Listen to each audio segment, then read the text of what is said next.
80 शब्द प्रति minute. Matter start. सभापति महोदय, रिश्ते कभी वसंत की तरह खिलखिलाते हैं, कभी बरसात की तरह गीला गीला होते हैं, कभी ग्रीष्म की तरह तपते हैं और कभी पतझड़ की तरह सूने सूने लगते हैं।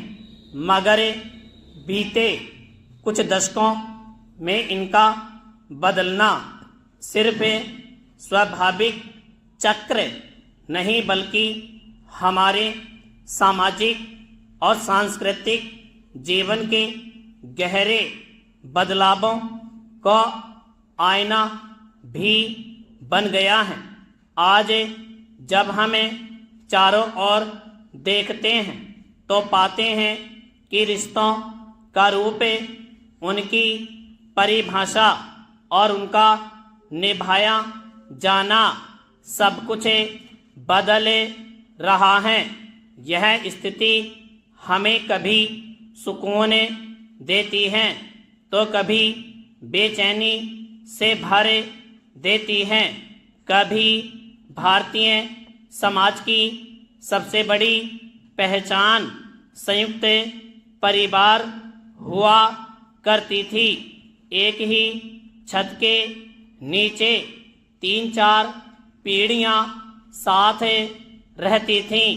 बच्चों का पालन पोषण सिर्फ माँ बाप तक सीमित नहीं था, उसमें दादी नानी का दुलार, बड़ों की डांट और छोटे बड़े भाई बहनों की शरारतें शामिल थीं। त्योहार धार्मिक अवसर मात्र नहीं होते थे बल्कि वे पारिवारिक एकजुटता और रिश्तों की मजबूती का उत्सव होते थे। पैराचीन। अब वही संयुक्त परिवार टूटकर छोटे छोटे फ्लैटों में सिमट गए हैं। महानगरों की नौकरी और पढ़ाई ने हमें ऐसी जगह पहुंचा दिया है जहां न तो आंगन है न चौपाल, 4 पीढ़ियों का साथ अब दुर्लभ हो गया है। रिश्तों की नज़दीकी धीरे धीरे दूरी में बदल गई है। डिजिटल क्रांति ने इस दूरी को और भी गहराई दी है। दोस्त अब मोहल्ले की गली या गांव की चौपाल पर नहीं मिलते, वे सोशल मीडिया और आभासी खेलों की दुनिया में मिलते हैं। भाई बहन एक ही घर में रहकर भी अपने अपने डिजिटल कमरों में कैद हैं। किसी के कानों में हेडफोन हैं, किसी की आंखों पर मोबाइल की स्क्रीन चमक रही है। माता पिता के पास बच्चों से बात करने का समय नहीं